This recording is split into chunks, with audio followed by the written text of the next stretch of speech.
Thank you, Chair. Just as you indicated, it is very unprecedented to have a governor who is supposed to attend not attending. When a governor is not attending, normally they write letters indicating that they want to seek for postponement. But for this particular case, the governor was around. He was seen in the corridors. I don't know what made him disappear from the corridors. I don't know why he didn't wait for the time of the meeting to come and answer to the questions that have been raised by the Auditor General.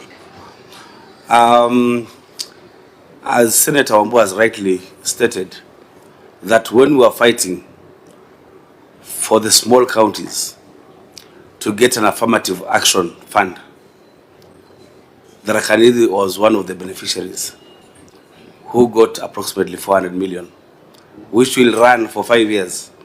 That's about 2 billion.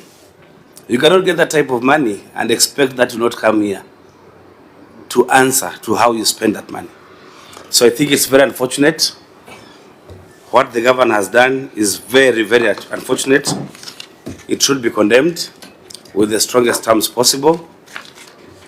And I agree that let the governor be summoned at the appropriate time to come and answer to these queries. For example, we are saying that Article 125 of the Constitution and Section Powers and Privileges Act is very clear that any client called here, any witness should come.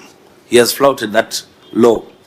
But also, if you look at the ROR, the receiver of revenue, the governor for THARAKA is not following the law. What the auditor flagged is that there is failure to operationalize a law on FIF that was enacted in 2023. And the hospitals are not collecting the money. This money is going to the CRF account. He should come here and tell us why he is not respecting the laws that these houses pass, the Houses of Parliament. And it's not worth the chair that he was a parliamentarian. He was a member of the National Assembly. I heard when Senator Wambu was doing closing remarks that we learn a lot when we engage also with the governors, and that Senate is a very good training ground for those who want to be governors. Maybe the governor missed that opportunity to serve in this Senate and to learn. That's why a law as important as FIF has not been enacted by the THARAKA. So I agree with you that let us do a summons as early as it is possible. Thank you, Chair. Thank you. I don't know whether Senator... The chair chooses to remain on committee. Fine. I think let's be guided by what the law says. We have made comments coming from the financial statements that indicate to financial mismanagement in THARAKA. But it is only fair to afford the governor an opportunity to come and defend himself. Because if Chair, sorry, what did the area senator say? I didn't get, sorry.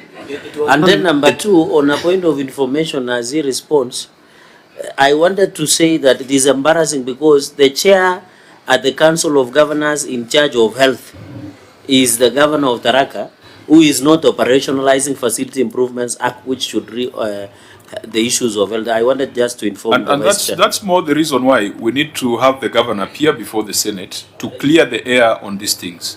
Because the Senate is a powerful institution. Parliament is a powerful house. If we say some things with finality, as they are in the report of the Auditor General, there are things that could have consequences of a criminal nature, consequences of professional nature, consequences of a political nature. So I think it is in the best interest of the governor to appear before the Senate and to clear the issues that have been raised by the Auditor General, the issues that the senators have raised, and it is an obligation on the part of the governor. We are not pleading with him because the Constitution has already directed him that he must be accountable to the people directly and through institutions like the Senate. And so... Chair, before you rule, because I can see you want to rule, allow me, Chair. to give unsolicited and free advice to the area senator. What he decides to do with this is a decision that we must respect.